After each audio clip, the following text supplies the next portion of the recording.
Insurance isn't one size fits all, and shopping for it shouldn't feel like squeezing into something that just doesn't fit. That's why drivers have enjoyed Progressive's Name Your Price tool for years. With the Name Your Price tool, you tell them what you want to pay, and they show you options that fit your budget. Enough hunting for discounts, trying to calculate rates, and tinkering with coverages. Maybe you're picking out your very first policy, or maybe you're just looking for something that works better for you and your family. Either way, they make it simple to see your options. No guesswork, no surprises. Ready to see how easy and fun shopping for car insurance can be? Visit Progressive.com and give the Name Your Price tool a try. Take the stress out of shopping and find coverage that fits your life, on your terms. Progressive Casualty Insurance Company and Affiliates. Price and coverage match limited by state law. It's a moment. It is the moment. It is a red, orange, yellow moment. I'm so excited. I'll burn it up. I didn't ask her about Jessie J. Oh my God, she knows Jessie J. They're best friend. Today on the pod we have the one and only Miss Tinta Burnter. We also didn't ask her about her name. Oh, meth? It's meth. But I wanted to hear it out of her mouth, her new mouth. We had a great chat, though. It just flowed so lovely. She had a really good time, and then I think she got a little nervous around us towards the end. But that was fine. Well, no Jessie J and no meth talk. We really got into everything else with Tina Burner. So enjoy the episode. Goodbye. Turning up.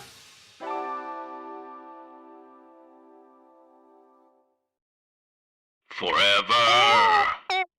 Dog. When your first choice is a big old bus, You turn around and boom, you end up with us. Sloppy seconds. Oh, diva. Our number is 213-536-9180. Our email is sloppysecondspod@gmail.com. Now on with the show. Hi, you slops, you stupid little fucks, you nasty little fucks, you dirty little fucks, you stupid little fucks. Are you ready for some sloppy seconds? I'm Big Dipper, and that's Meatball, and welcome to Sloppy Seconds with Big Dipper and Meatball. Hi, Meatball. You started the show before we even recorded. You said you saw someone get fisted last night? I meant 2 nights ago while I was at Folsom Fair Festival. Welcome to the world. Now, you've seen it before, but you've never seen it in person. Not in person. Not in person. Not right up next to it. And I can tell you, it is looby. Or maybe they were just using a lot, but it was like dripping like off of the guy's arm. Yeah. I don't know how it just seems so messy. It's is. Like, you know when you like get wet, but you're fully clothed at an amusement park and you're just upset about it until you dry off? I feel like that's what it would be like, but like in your butt. I told you that I flew on a plane with wet sneakers. Remember that? I'm sure everyone around you loved that. Listen, these are all topics of conversation we want to get into with our special guest today. Yes, absolutely. She is an icon, a drag legend. She invented red, yellow, and orange, Ronald McDonald's mistress. It's the one and only Tina Burner. Ew, fire. Yep, that's right. It's fire. Me. It's fire. Mr. McDonald's. Fire, honey. Hi, Tina. I feel like it's Beavis and Butthead. We're like, fire. Fire. Hi. Hi, how are you doing? I am just great. I'm exhausted, but if you're not exhausted, you're not doing drag. So that's life. And you've had a very, very busy summer. It seems like you're spending a lot of time in Fire Island. I did. I decided I've done Fire Island for many, many years, and I wanted to keep like the gig, but it got a little tricky because I'd be there on like Fridays and I'd fly out like across the country on Saturdays to come back on Sundays. And so it was something. So now it's over. Now it's over. And I'm going to take many trips to the clinic and to just make sure I didn't catch anything but Lyme disease. So that'll be great. What are the things one can catch on Fire? I've never been to Fire Island. Me either. Well, so Fire Island is one of the most beautiful places. What can one catch? Well, everything would be the answer. Plus, you have the lovely risk of running Lyme disease because the deer out there are just riddled with it. So they're like zombie Walking Dead deer. And so you just want to make sure you don't, catch that. So, and how do you, don't the deer just like walk up on you? Yeah. Yeah. Oh yeah. A really funny story once. I dressed in a deer onesie Huh? because we used to have these like onesie parties, and I thought it would be really funny to get on all fours and like go down the boardwalk. And then there was a buck that came out, and he started like moving his paw, and he was going to charge me, and I just like kind of froze there. Thank God I was wasted because I probably would have been scared. So. Oh, he was going to charge you, not try to mount I thought he was you. trying to mount you. Yeah, me too. I mean, that too. I mean, that's why you have those flaps in the back of those onesies with the buttons, like old school. Yeah? We talk often on this About show. you. Oh, go ahead. Oh no, you go ahead. What were you gonna say? You're like about ass onesies. Yeah, no. No, I was going to say we talk a lot about sex on the show, and we've been talking a lot about cruising. And I know that Fire Island has like a pretty notorious area for cruising. Is that correct? The meat rack, Henny. Yes, it's called the meat rack. What is that? Where is that? So the meat rack is between, so there's the Pines and the Grove is like the main gay section of Fire Island. So like you have the Pines with all your, muscle queens, and they're, they're $1 million homes.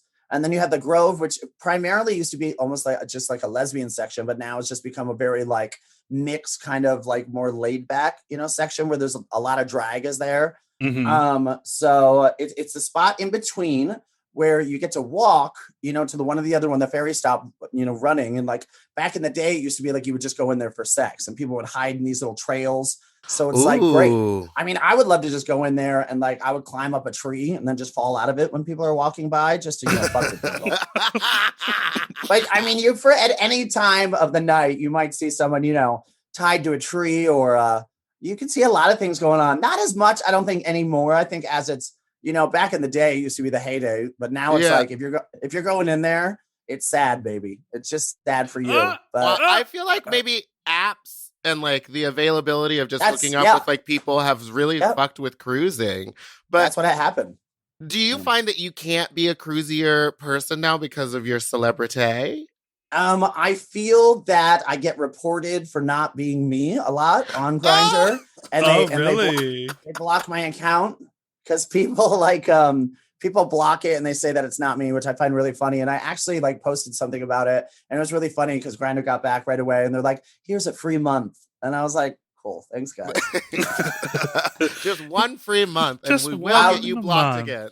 Yeah, I mean, I feel like it's. There's definitely been some situations.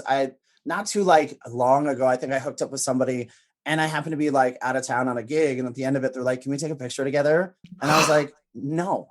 And then just because I was like, what a weird thing to say after, But the best part about it was he then asked me, he was like, do you mind if I take a picture with your wig? They always want to put the wig on. And I went, no, he just wanted to take a picture of my wig. Like, it was the weirdest thing. And I was like, yeah, have a great time. Take a picture. I've told the story on the podcast numerous times, but one time I hooked up with someone in Boston, and then like the next morning we turned the lights on, and there was a picture of me on their wall. Nice. And it was horrifying. And then I like took an Instagram video of it, and I was like, get me out of here. Uh-huh. I'm a celebrity. Get me out of here. Well, listen, let's talk about celebrity. Let's talk about your season 13 journey, which was very exciting. You've been auditioning for Drag Race for a long time, right? I always like to say it's like BC. It's like almost before Charles. I've been doing it so long. Before Charles. No, I did for a long time. I think there are probably 7 auditions, I'm sure. And they're hiding around. That's so much work. It is a lot of work. Have you ever shown those audition tapes? Would you ever let the world see them? No. No. I mean, there is what they're going to say, and there is this really good one, and I wish I could find that one. That I filmed my looks on the Chelsea Piers, and like I would go into a porta potty, and every time I'd come out of the porta potty, I'd be in a new outfit. So I was just running in. So it was like a really fun. It's fun things like that. I mean, but honestly, yeah, I look at all of them and I'm proud of all of them. But it's just you change so much in your drag, and I think when you're meant to do it, you're meant to do it. And I think with anything in life, when it's there, it's there. But yeah, I think a lot of people audition a lot, and I think a lot of people give up and because they get frustrated, but like if you don't put the hard work in, I mean, you're never going to get there. So you got to keep doing what you want to do. It's like a goal. You just want to reach a goal. And you filmed during, I mean, obviously the craziest production ever of Drag Race. Now, as they continue to film, they're sort of used to the protocol, but they were developing the COVID protocol while you guys were filming. Like, did you feel like at any given moment you would get shut down? No, I honestly, and I talked about it before, it's just like, they went above and beyond making us like feel safe, and it was above and beyond with the protocols and how they, did everything. And so like, I don't think it's crazy because you were filming before there was even a vaccine, right? Yeah. Yeah. Mm-hmm. Yeah. That's so crazy. It was the main part, which was the crazy part, was getting ready for it. Because like, I was, I'm in New York. So like New York was on the hard shutdown. Mm-hmm, so like there was nothing, like if I wanted fabric, luckily over the years, I built relationships with people in the stores. So they would have to open it for me to just get fabric because there was no, you couldn't get anything, everybody was like busy and like, it's, how it is. It's very hush hush situation. So it's hard to, it's hard to come across things. And so like even getting wigs, I remember like wigs were like, there's a wig shortage. There was like a wig shortage. It was, I have a very important gig. And they're like, you're doing bingo on Zoom, Diva. I'm not opening my fabric shop. That's what I'm saying. And you're like, I need it. Right. And that was the funny thing about it, because like, it wasn't the exact package that I wanted to bring. Of course not, because like I had all these huge ideas, but like, you just couldn't get them done. And so I was just like, but you don't say no, I don't. Yeah. Right. I was asked and I said, you know what, I'm going to do me and I'm going to go. And, I'm proud of what I did. And I had a great time. So I have no regrets about it. Absolutely. And you're responsible for some of the most iconic moments on that season. I was talking the bee chasing scene. I watched that all the time. It was the three of you just like skipping around. It was so good. I was literally like, I don't know what it was. I don't know if it was a locust. I don't know like if it was, God's wrath or whoever they say coming, but it was a large bug. And I was, terrified. I hate, flying creatures are weird. Like it was terrifying. I wanted to name some more iconic moments. Go for it. Yeah. You putting Rosé in drag. Do you think that she did a good job of impersonating you on the runway? And that's really funny you asked that question. First of all, I think what I did was genius. I think that the challenge was, and I think a lot of people were like getting like, this person this and that person that. I was like, the challenge was to turn somebody into like a doppelganger and like act like the person. And I think that's what Rosé and I did. Yeah. She clearly over exaggerated me, which made me like laugh really hard. Cause like, I think it's funny when fucking people do that. And like, same with me. I was just like, yes, I'm turning. Yes, I'm this. I'm feeling my fantasy. Like, tight yes. turns. I'm like, yes, honey, I am Rosé. I was like, I ended up looking like Pheromone, I think, for some reason. I don't know why. I like in that pink, it was just it. Yeah, I think we did a great job. I had a good time with it. I would have never, when I found out she was my partner, I was just laughing because like we never honestly spent time together that much in New York. So it's like we got the most time to spend each other. We had a great time. I thought it was funny as fuck. So, but that meme lives like rent free in my mind. It's just like, and when somebody posted, they were like, it's like when you leave the house and you think you've left the kitchen stove on and you're like, it was just trying to like, it's just, there's so many great things that came out of it. And that's the thing too, is like, whether it was like red, orange or yellow, whether it's that, whether it's a lot, I mean, love me or hate me, but like, I made sure that I was going to go into that show and be memorable because there's so many seasons and there's so many contestants. And if you can't stand out from the crowd, then you're not doing it. I mean, you did it. Anytime anyone sees red, orange, and yellow together, they'll take a picture and tag you on Instagram. Like, every day. Every day there was like 30 today, and I just laugh, and it still keeps going on. And like, they're the stupidest ones, but some of them like make me laugh so hard. And so that's like, I love it. I'm there for it. Yeah, totally. Let's take a quick break, and when we come back, I want to talk a little bit more about that.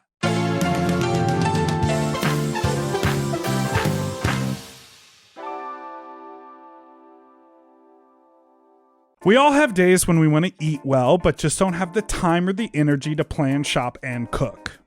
That's exactly where Factor comes in. They deliver fully prepared meals designed by dietitians and crafted by chefs right to your door. With Factor, you can stay on track with your nutrition goals, whether that's high protein, balanced meals, or overall wellness, without any extra effort. The meals are fresh, never frozen, and ready in just 2 minutes, which makes it easy to fit into your routine. You know, I love coming home after a long day and having a tasty and filling Factor meal. It's waiting for me, and I don't have to worry about shopping. It's quick and easy, and one less thing I need to think about when I get home. You know, I'm feral for fish right now, and I always get my fix with Factor.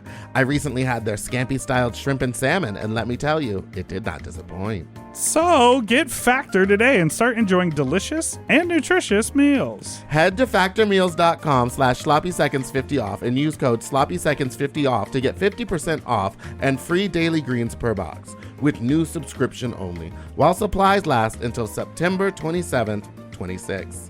See website for more details. That's factormeals.com/sloppyseconds50, like the number, off. Sloppy Seconds 50 off.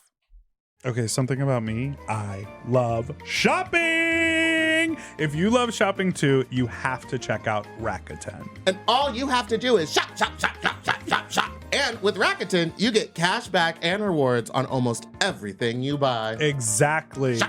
Homeware, daily essentials, jeans. We're talking eBay, CVS, and even Levi's. Ooh, so I can buy a vintage couch, tons of paper towels, and grab a new pair of jeans and still get cash back. And that's not all. You can even stack those rewards on top of sales and coupons. But Big Dipper, how does this magic work? Well, I'll tell you. Rakuten is paid by partner stores to send them shoppers, and then Rakuten passes on some of that money to you, the member. Rakuten is so real for that. Plus, Rakuten has 17 million members who are already saving. Don't you want to become one of them? Join for free at Rakuten.com or download the Rakuten app and start saving money now.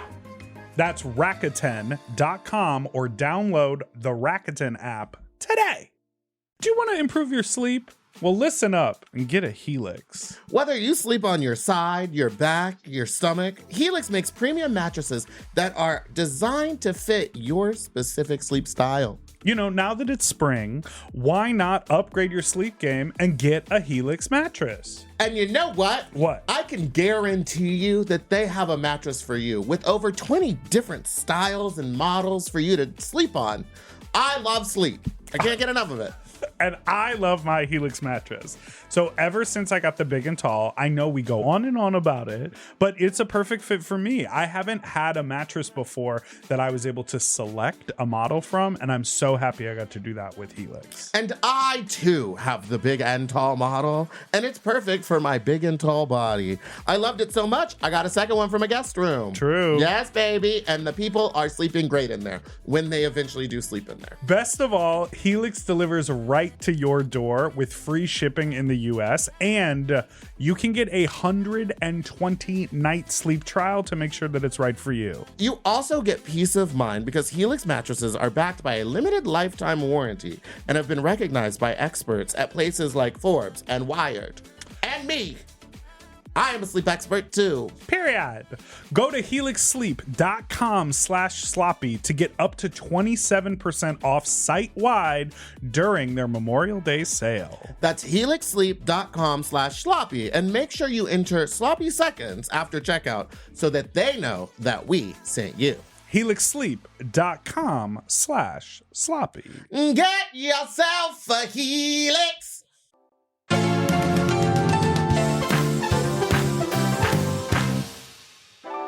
Okay, we're back. So what's interesting is what you've said about making a memorable impression, because as queer artists and as drag artists, and you, before you were on Drag Race, you were doing big scale shit and producing your own content. And so I think it's a really unique position to go on a show like that and give them, because they film you for hours for every episode, right? So give them all of this content and then have no idea what it's going to be like until you see it on TV. I mean, it's definitely it's a bit of a mind fuck because you do leave and then you filmed it a while ago and then it's going to air and you're just like, you kind of relive it, but you forget like what parts you're going to relive. So you're watching it for the first time. So it is like, oh God, am I in trouble? Oh God, what do I say? Because here's me. If you know me, like I got a loud mouth. I'm very, very forward. And I knew when I went on that show, I made a promise to myself that I was going to walk in and just be 100% me. Like, no matter what my thoughts were, I don't want to guard them. I don't want to do anything because, like, I think that's when it comes back to bite you in the ass, is when you try when to it's like overly calculated. Yeah. Right. And that's you know, I'm very laid back, and you know, sometimes I guess to a fault, some people would say, because like it's a very like open experience, and that's what's great about it. I don't think there was anything that I watched and I went, oh, okay. I mean, of course there's always stuff, you know, that you forget or what was cut or Was there anything that you forgot happened and then you were watching it and you're like, oh my God, I don't even remember that? No, I mean, pretty much I remember. It was, I'm gonna be honest, like it's a surreal experience to watch it back. And I did find it at first in the beginning, like just really hard to do because like, I don't know, you're just watching it and you're just like, oh, it's weird. You know, it's just weird to watch, but then you get comfortable with it and it's fine. And, you know, for so many people that like hate you, there's so many people that love you. So like, if you can grip that and you can be fine with it and just know that you're going to be fighting with 6-year-olds online behind a screen, you know, for the whole entire, I mean, to it.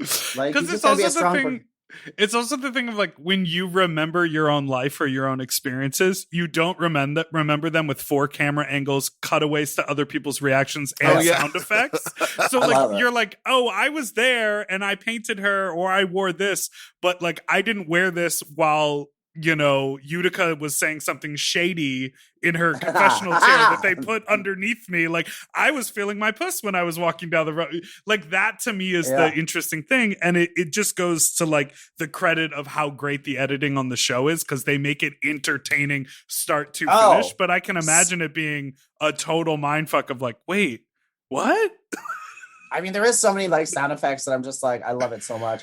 I'm there for it. It is like gay Christmas because you watch and you go, oh, that's shady. I think one of the funniest ones that I laughed at is mine is when I was walking like the beads runway and I tore the belt off of the beads and it hit the floor, but it was just huge loud sound. And it made, I don't know why, but it made me laugh so hard. I was like, sure sis. It was great. Right. You're like, sure, you left that in, but you also pulled all the underscoring down so everyone could hear that sound. But it was great. I was just like, because I mean, like, it's so funny because I remember like it did make a loud sound, but I just thought it was funny that like when you watch it, you could hear it. Right. Of course. Well, post the show, you've like had such a huge glow up. You've like changed your whole color scheme. What's up? Oh, well, that too. The teeth. Yes. Did teeth? You get new teeth? I sure did. Yeah. And I know that you got your chin sucked out on camera. What was that like? I sure did. So I had a procedure a few years back, and I had a lot of a procedure. I had a lot of scar tissue, and it left like a lot of scarring and like build up on the side of my neck. And I remember watching the show, and I could just see it. And it's weird when you watch it on camera. So when I came back, Dr. Chris Thunderberg, he's amazing in New York, and he was like, hey, like, why don't we do something about it? And like, why don't we fix it? So I was like, yeah, get in there, girl. Get in there. I'm just saying, like, get in there, lipo it up, break it up. And it's just, I think people do whatever you'd want to do to make yourself feel great. And I think that's the thing. And I didn't do it for anyone else but me. So, that's what, baby. I said, I want my face to look like a Broadway musical, Frozen, honey. I just I don't want to see expression. I already have like, a 2 head, and I just got to make sure she stays tight and right. Yes. What about a BBL? Because Meatball is obsessed with the BBL. Obsessed with BBLs. Is that in the cards? No. I did think about it because I was just like, I'm the definition of just a tall, like, lanky person. I just have what we call the NASATol, the no ass at all. And I just NASATol, honey. And so I thought to myself, like, hey, like, why don't I put it in? But I can't. That's a lot of downtime, and I'm such a like workaholic, and I just want to be like on the move. So yeah, I mean, will there be something? It's like a 6 month down. Like you can't really do anything for like 3 months. It's like sitting on something, and I have to travel right now a lot, and just like I can't be sitting on a plane, No, they on my side. when you come back from your BBL surgery, you buy up a whole row of seats and you have to like lay across them with your ass up. That shit is crazy. I mean, it's wild. I'm not saying I wouldn't do anything else or that anything else isn't in the cards. Oh, she's got something scheduled with the good doctor. But a procedure. She's doing a procedure. She likes a procedure. I want to be like, I think I want to live my career as like Elise Elliott from First Wives Club. I was just thinking, yes. Yeah, I have all the emotions. Yeah, she wants to be, you look great. I mean, I want people to like just be saying, I was like, I want Tina Turner, I want Jagger, fill them up, Fill them up. You do look incredible, and I'm loving all of these musical covers that you've been coming out with. It's incredible the amount of work that's going into them. Each one has its own music video. What is that? What is the experience of like organizing all of that and putting that together? So when I thought to myself, I wanted to do a project, obviously, because I love a good project. I want to do a project when I get back. And I on the show in the musical, I played the MC, and there was, a lot of like, support around me playing that role. And when I came back, I remember how much I missed like musicals. And so I decided to release a cover album called Maybe This Time, and which debuted at number 2 on the iTunes vocal chart. You're welcome. You better do it. But I wanted to do a one-woman show and travel travel where I could with it. And so I've already started doing that. And I tell my life story now backwards into the first time I realized I was gay through these like Broadway cover albums. So it's like stand up. And so all of the songs that you hear and I've released, it's in the show about what it has to do with my life. Because I believe like, on reality television, you only get to see a little bit, and it's not, predominantly your story. But I have a chance now to at least like go out and just like tell people, just my personal story, like who I am. And maybe you get a better understanding of why I'm such a vicious cunt, like it could be that. But now, also, which song is about Graham Norton? Wow. It's called Maybe This Time. It's the title. It's the title track. I mean, I was a horrible boyfriend. We were together on and off for a while, and it's just it's about that, maybe this time, maybe he'll stay. It's just because I was young and I was in my 20s, and we all know how it, like, I don't know if you guys feel that way, but I was still I was a mess, and finding out who I am, and he was nothing and has still been nothing but supportive and loving, and so I'm very lucky to have someone like him in my life. So I wish I could give you all the trashy details, but I think the only trashy details rely on my side. So wow.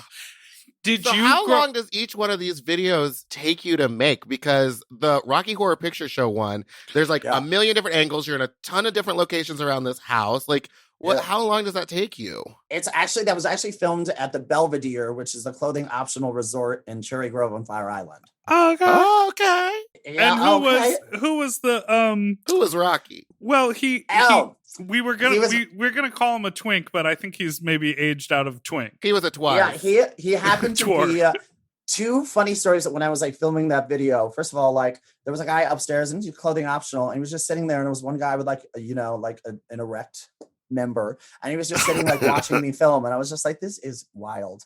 But honey, why do you think he was erect? He saw you in that outfit. She was loving it. She was like McDonald's. She's loving it. But he was Jason happened to be walking by, and I just remember originally I was going to have someone else do it, and he happened to be walking by, and I was just like, hey babe, I was like, Rocky Horror? And he was like, yeah. And I was like, could you just stand there for a minute? And I just had him like do it right there on the spot. So that's how he was doing it. Oh my gosh, that's so fun. The interior of that place is so cool. Yeah, that was It's great. like a time capsule. Even from the outside, it's like this old, like, 70s. It's interesting. All the statues everywhere. Oh, I love it. And it was such a great place to film it, because I was like, what a perfect place. But I mean, Austin Nunes, who he filmed all of my videos, he's just great. He has like such an eye, and we work so well together that it was like the process goes pretty quickly. You would think it takes a long, long time, but I'm one of those like, let's get in, let's get out. Yeah. Let's make it happen. You know what's so interesting? When I think it was in the cast announcement or after maybe the first episode, maybe.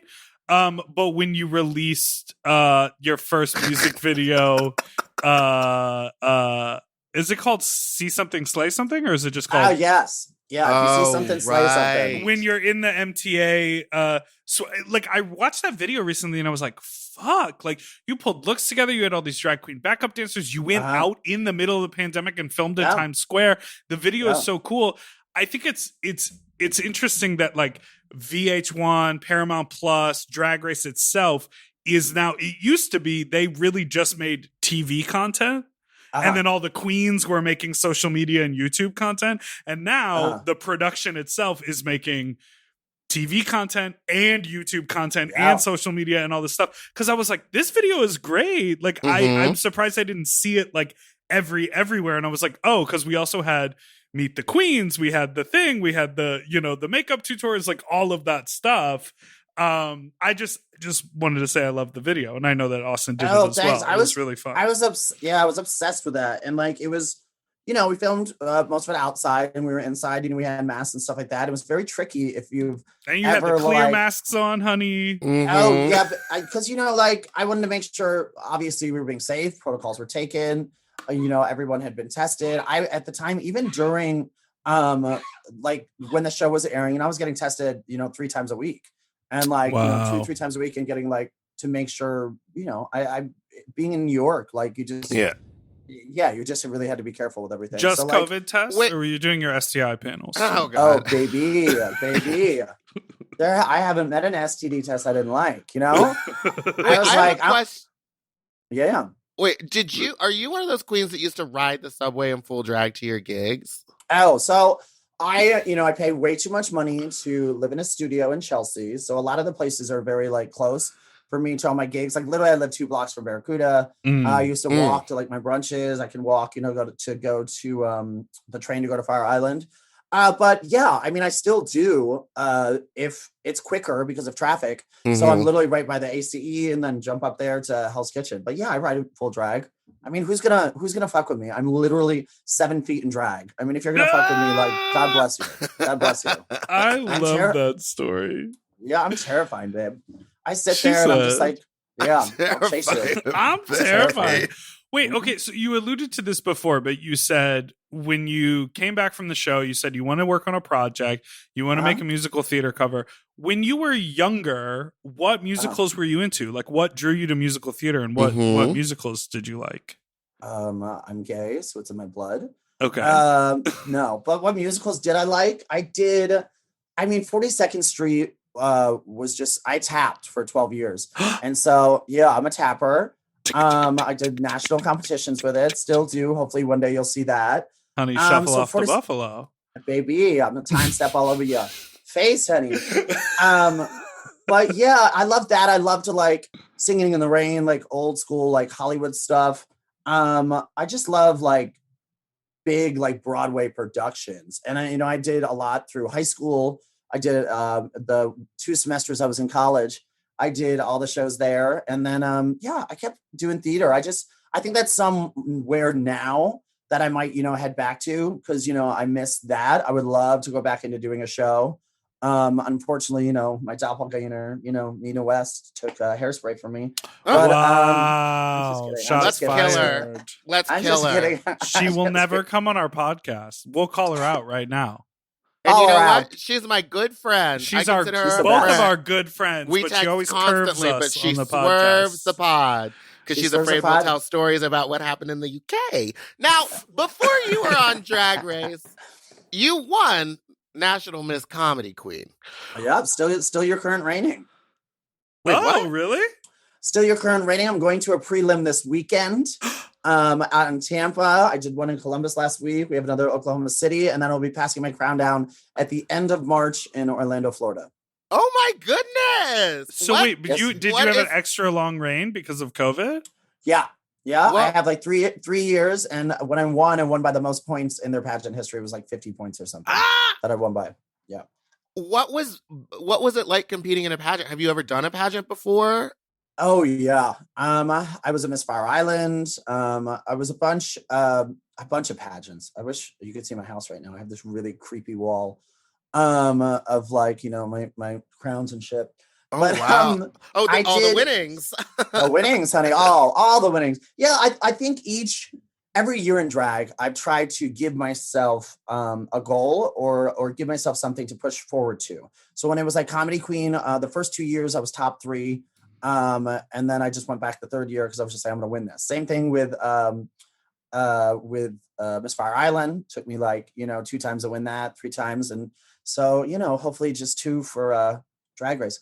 But no, I do a lot of pageants because I want to push myself to do these big numbers. And I think just it elevates you and it elevates your drag and it gives you a goal to look forward to. So you don't, get stagnant.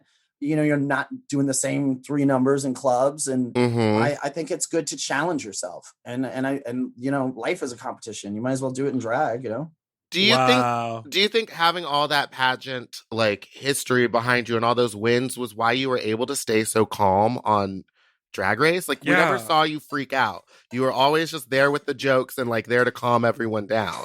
I did calm. I definitely was a calmer. I tried to because everyone else was like crying. Yeah. I mean, they got me. As you saw, they got me to cry when they put my mom on the screen, which when I saw my mom on the screen, I was like, well, fuck. I'm in trouble. Oh no. Because like I always say, like, first of all, my mom I think has a flip phone. Like, who taught her to record something? It's just like what? And she's Booze and Susan from North Carolina, just up on the screen. And I was like, yes, Henny. Tina Burner Senior, as I call her. I mean, I think so. That's the only time I really freaked out. I mean, I'm sure there's lots of footage of me freaking out, and I don't remember, but. No, yeah. I mean, you I really don't remember did. either. You seemed so calm, and you were like, "It is what it is, Santa." You know what I mean? Baby, I mean, I was like, I walked in the door and I said, "Let's see what happens." Let's ride the ride. Because I think with any situation, you just gotta give into it a little bit.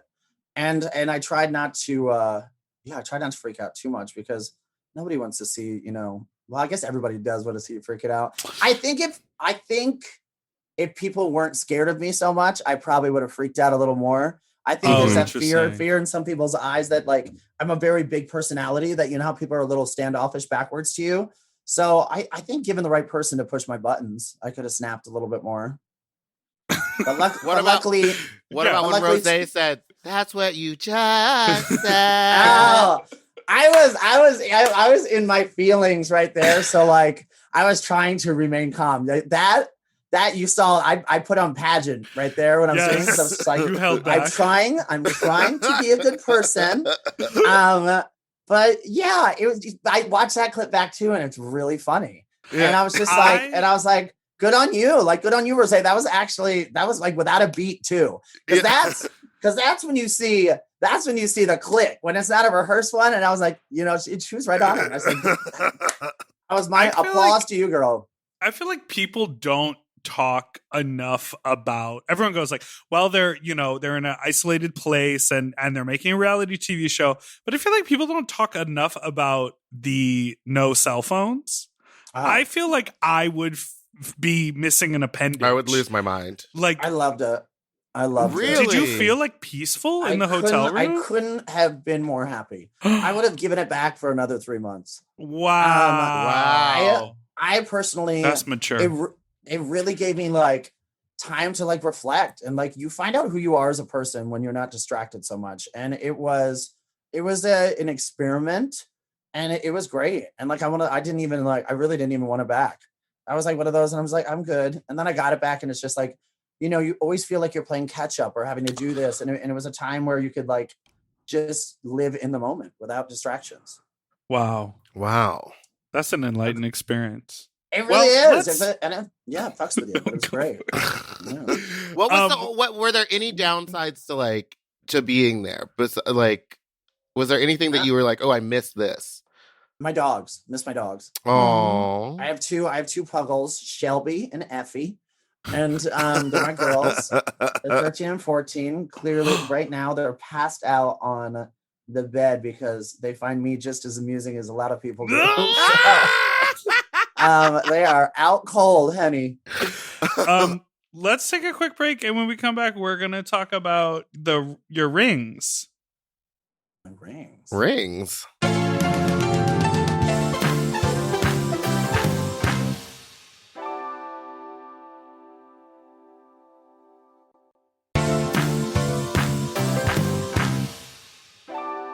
we are back, and when you were younger, And you were we're in a boy back. band. Oh, people singing. Oh, I like that. Do you know Wicked? Do you know the Yeah. That thing?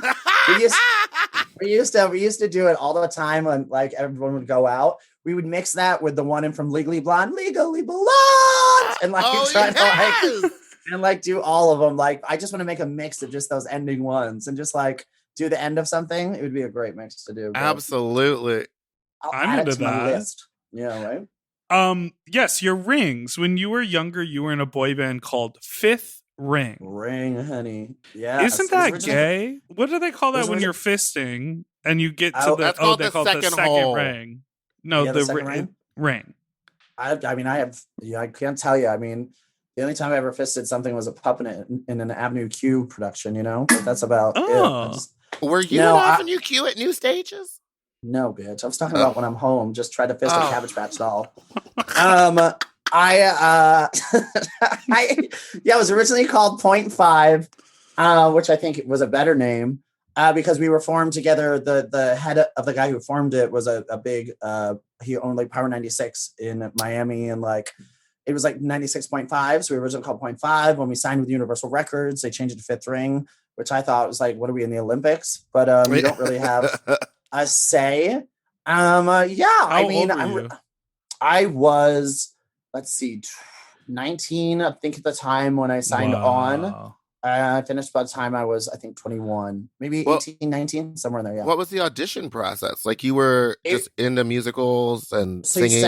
You sent in a demo and then they narrowed it down. And then they had like this like week after week narrowing down thing at Miami International Mall. It was like a fucking mall tour shit, bitch. And you like went in and we had judges and went in. And then when they picked the five of us 2 weeks later, or even a week, maybe they shipped us off to Sweden, to Stockholm to record the first single and stuff like that. It's like boy band boot camp. They just threw us in and, hey guys, get to know each other. And we did. And then we did a bunch of, shit and concerts. And were any of them gay? Yeah. How many of them were gay? So 3 out of 5. I had to count for a second. I was like, yeah, it's usually the majority. Yeah, there was, I was gay, and then the older was gay, and then I'm like, God, who knows who's out?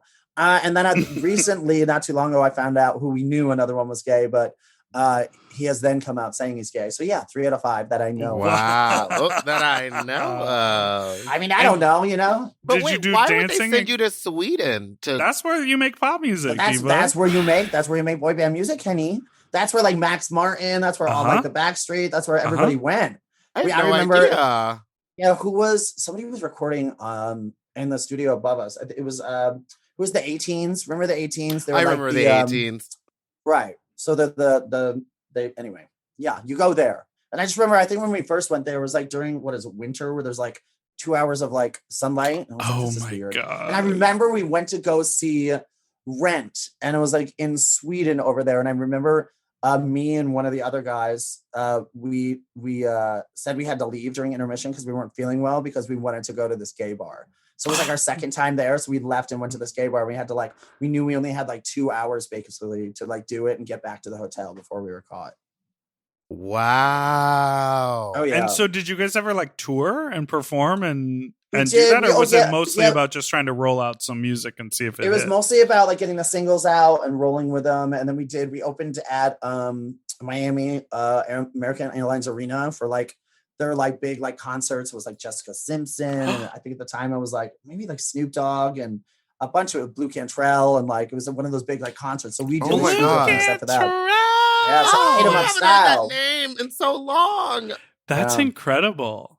It was cool. It was a cool experience. I mean, checked off my list. So you just have the wildest life story. Truly. Yeah. So you were born where? North Carolina? No, I was born out in Pennsylvania, but I grew upstate really early, upstate New York. I grew up on a horse farm there. And horse farm.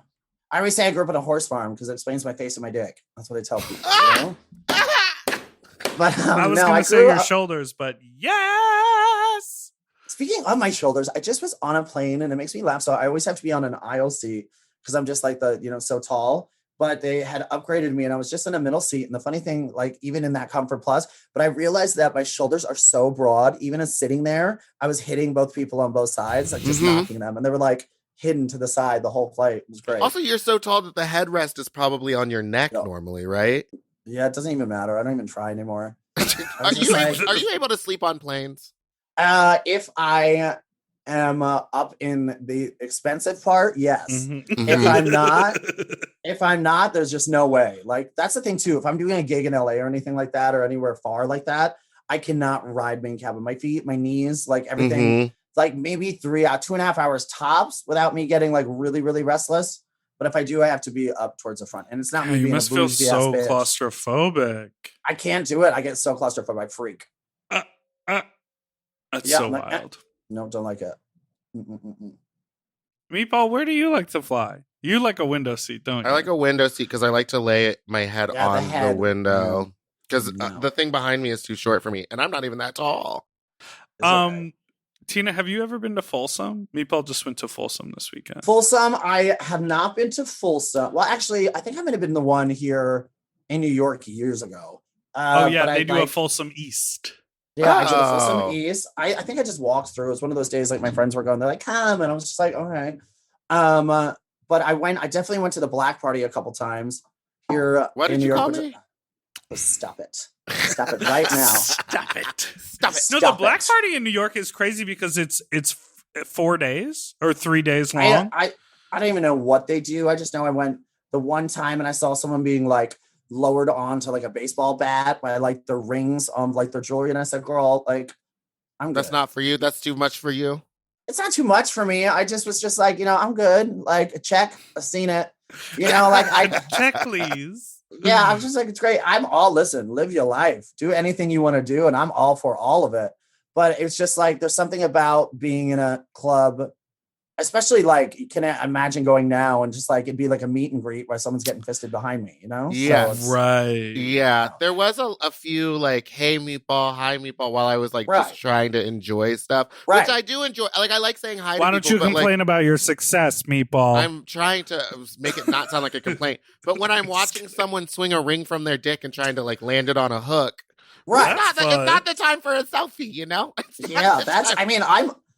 I will take every selfie. I'll do it whenever, but it's just like stuff like that. And you're just like, oh, you really want to do this now? Like, I have this vision, Tina, of you walking around Chelsea very much like Nathan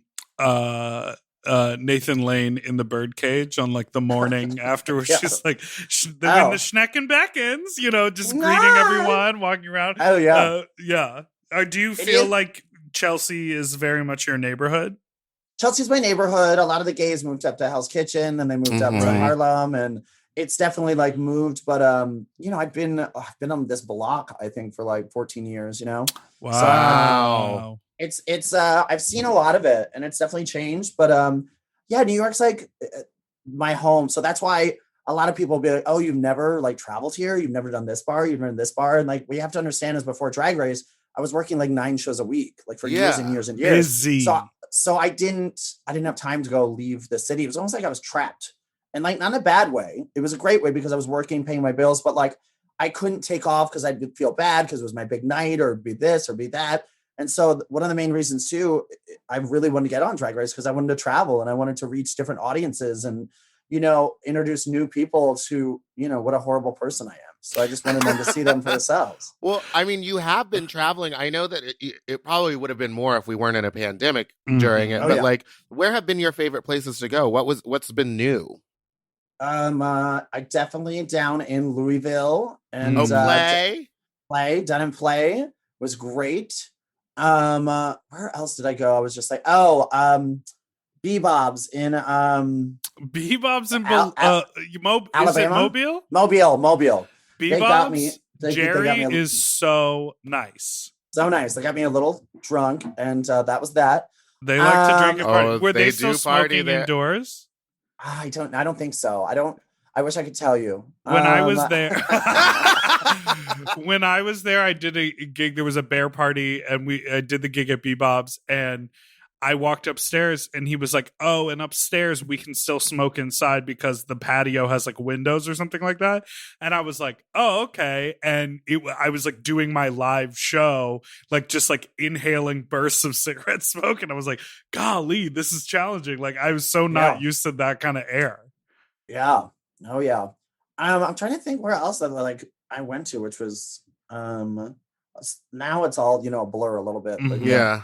I know I had a great time in such a short amount of time. Yeah, I did. My favorite, I guess, moment was too when I did Stonewall in Orlando for like opening night. And then I wanted to, so a lot of my Comedy Queen family, because they're all, you know, from Orlando, and I wanted to make sure that I was back there on the night I was leaving, just because I wanted to like full circle it. So like that was kind of like the fun thing. And like I was like, oh, I won't cry. This will be great. That was then hysterics. It was great. Oh my God. However, too, and my mom like called in between, and I took my cell phone and I put it on speaker and put her on like the mic so she could like talk. So like, yeah, it was cool. That's amazing. When you're performing, when you're like traveling, do you prefer to lip sync or do you like prefer singing live? Lip sync usually. If I'm not with my one woman show, it's in the one woman show I sing 9 tracks fully and all stand up in between. It's like an hour and 10 straight through. Holy shit. That's vocally it's vocally challenging, especially when I do 2 shows back to back. But, oh my God. Other than that, Beyonce doesn't even do that. I know. I'm trying to get my stamina up for a 25-minute show. You're talking about fucking 3 hours a show. Oh yeah, belting my face off. That's the thing. Like people don't know. It's just like when I actually will sing, and so like, but that's when I'm traveling. Besides, sing. Lip syncing. She caught the vibe.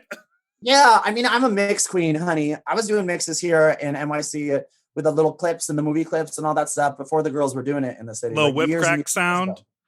No whip crack for me. Oh, I'm more like, I used to think of like Lip Synca and she used to do these like telephone calls and stuff like this into it. And so like all I did as a kid is watch so many movies, and I'm like a movie junkie. So I was like, what am I going to do with all this knowledge? So it's easy for me to like, you know, do these mixes and stories in between. So that's what I like to do. But then like, you know, so many people do it now that I think that's maybe another reason why I switched back to going for this live singing thing, because like, I don't, you know, people don't want to, you know, see everyone do the same shit. And also, bitch, I'm not kicking my face off, and I'm not, you know, death dropping off the stage. If I'm death dropping off a stage, I'm dropping dead. There's like, I just fall backwards. I'll do it too. I just like fall backwards and hope my pads catch before my head hits. Oh no, very God. Nebraska Thunderfuck. Oh, that is one of my favorite videos I've ever watched. It is my absolute favorite video. I literally could watch it on repeat. And then she did it again in front of RuPaul. Girl. At one of the Vegas parties, which, oh my God, I'm going to see that show. I went opening night. Yeah. I happened to go opening night. Right. That was y'all were all at the premiere. No, the season 12 girls were at the premiere. I just showed up. Did you already know you were on the show? Girls. Did you already know? Oh. No. I was just like, I wanted to go see it. Brandon is a friend of mine, and it was just like, oh, sure. I wanted to go there. And so I was like, oh, I'll work when I'm out there. And so he was like, oh, do you want to come and like just walk the carpet and like just come? It'll be like fun. And I was just like, yeah, sure. So I went opening night, and I had a great time. I really thought it was great. It was amazing. I enjoyed it. I'm really excited to see it. I had fun. We were living our lives. We were doing a little bit of this. Ooh, a little dance. Well, we're going to take our last break and then get into our final quickie segment right after this.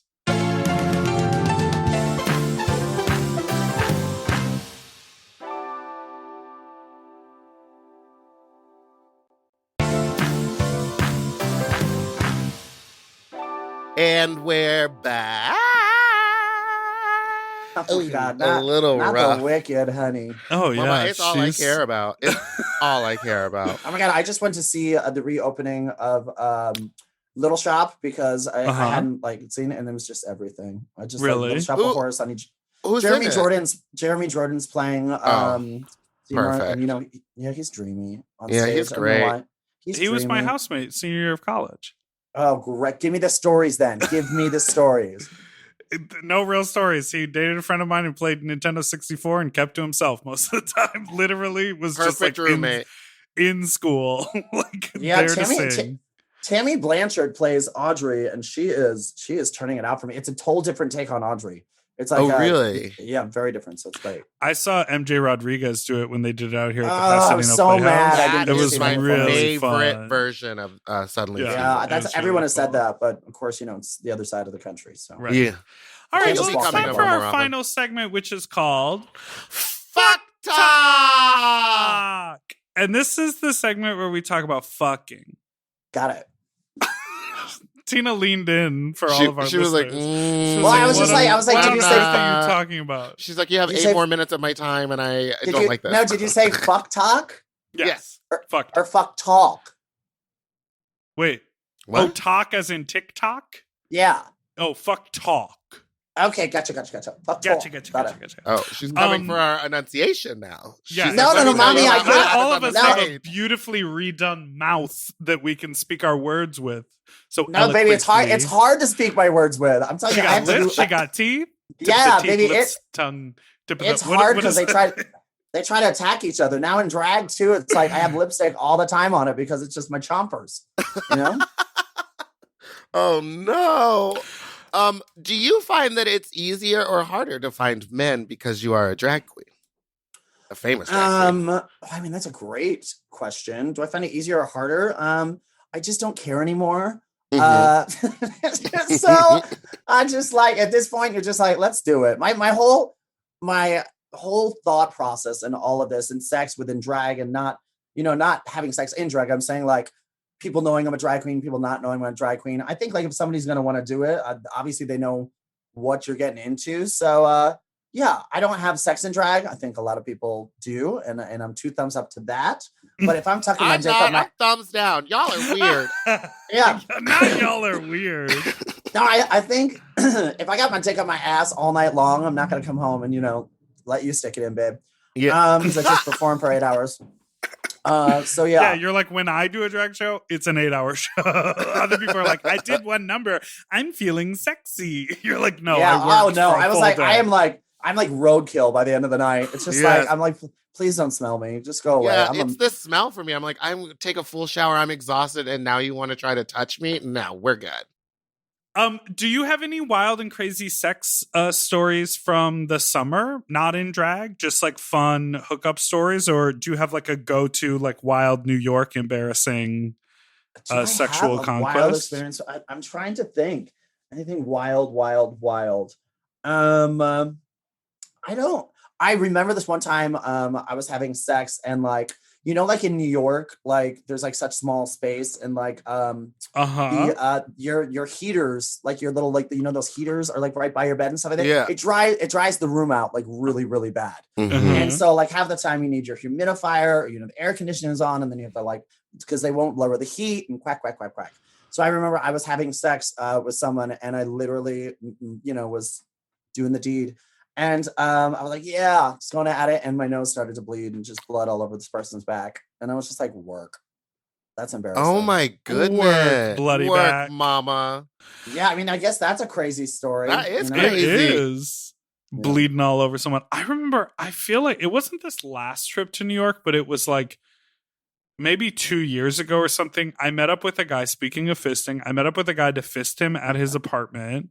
And what was crazy is that he, again, tiny space. He had lots of roommates. He had like 3 roommates. Ugh. Meatball, some people need roommates in New Not York City. It's roommates. expensive. Yeah, And not so 3. We went into his room and he had the kind of setup in his room where he had like a bed and a little couch and his own TV and possibly a mini fridge. Like the apartment had a nice living room and a kitchen, but I think it was clear that like he wasn't friends with his roommate. So he had like his own little space, but it felt like it was all crammed in there. I walked into this bedroom. This man had a full sling set up No. in the bedroom. And then he slid the door closed because it was like a sliding door, and then like stuffed sheets and like, or not sheets, but towels under the cracks, and then like moved another panel for soundproofing over the door because he didn't want to hear he didn't want his roommates to hear him like moaning from getting fisted. And the whole like logistical, like there were all of these like logistical things we had to do, and he was like, take your shoes off, and then he was like, I need you to wash your hands, and I was like, of course. He was like, but please do it here in the bedroom. So there was like hand sanitizer and like a bucket of water, like an old school wash basin, because he just liked to keep everything in the room. And I was like, this just feels so weird. He trapped you in there. But then I left pretty comfortably, so he didn't. I feel like it was like Misery with like Kathy Bates. Yeah, he was gonna like break your knees. Yeah. But I mean, I sympathize, or I empathize, or I understand, because he was like, I don't want to be loud for my roommates, but I was also like, girl, just say you can't host. Yeah, don't host. Just leave your home. Yeah. Interesting. Well, my interesting sex story wasn't me, but it happened to me this weekend. I was at Folsom and I went to It wasn't you, but it happened to you this weekend? Yeah, it happened next to me. Got it. I was at Oasis on the roof looking down at Folsom at the fair, so you could see everything. You could see the demonstration stages and everything. I didn't know Darcy looked like that, by the way. She's beautiful. Dad. She's beautiful. And my old roommate, Felony Dodger, was sitting next to me, and she was wearing a skirt, so she decided to take her underwear off. And then she got penetrated while standing next to me, looking me in the eyes. And I didn't know what was going on. And then I kind of took a step back, and I was like, why is this guy so close to you? And then I was like, I have to go. And I just walked away. Also, Felony dressed up like a full baby at your birthday party. I Meatball. Remember know. that? She really goes hard on a theme. My birthday party was Baby Slut Club themed, and she showed up in a diaper. No. And everyone else was just kind of wearing a bib or something small, but she went full out.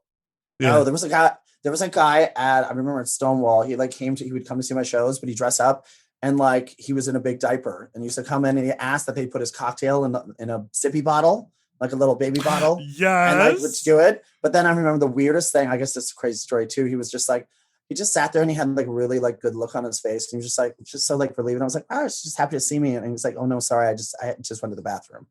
So he just literally in the diaper. In the diaper. That's why his face was because when a little kid makes a shit, they all of a sudden they go from looking normal to being ugh, ugh. Yeah, All right. Well, thank you so much for being here, Miss Burner. You pooped so hard you froze the screen. Oh my God, I don't understand. No, you're fine. Do the outro. You're great. All right. Thank you so much. Tina, where can everyone find you, and where should they look out for your next tour dates? Where can they find me? I guess everyone else, Instagram, the Tina Burner. Look out there, the Tina Burner. And look out there to see where I'm coming next. I think we're going to Philly next, and then I'm in Charleston and Austin and Dallas and a bunch of places. So. Oh, and she got her ookie spooky hocus pocus photos up. Oh yeah, baby, because I do a live version of it's a parody of Hocus Pocus called Witch Perfect, and it's all live singing. Yeah. Oh, yes. The party. Turning looks. Also, make sure to go look at her YouTube and watch all of her videos. They're so good. Thank you all so much for listening to Sloppy Seconds. You can follow us on Instagram at SloppyPod. Send us an email to sloppysecondspod@gmail.com or call in with your fuck talk story to 213-536-9180. You can follow us on Instagram at Big Dipper Jelly or Spiciest Meatball on Instagram or Fat Drag Meatball on Twitter. And don't forget to subscribe so you don't ever miss an episode, which come out every Tuesday and Friday. Turn it and burn it, motherfuckers! Thank you, Tina. Thank you, Thanks, Tina. guys.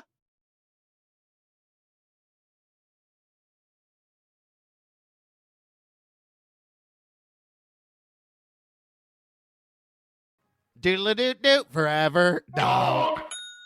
To listen to Sloppy Seconds ad-free and one day early, sign up for Forever Dog Plus at foreverdogpodcast.com/plus. Sloppy Seconds is produced by Forever Dog and Moguls of Media, a.k.a. Mom. Hosted by Big Dipper and Meatball. Music, editing, and sound design by William Pitt. Executive produced by Willem Belli, Alaska Thunderfuck, Joe Cilio, Brett Boehm, and Alex Ramsey. Our artwork was drawn by Christian Cimarroni. And our theme song was written by Mike Malarkey.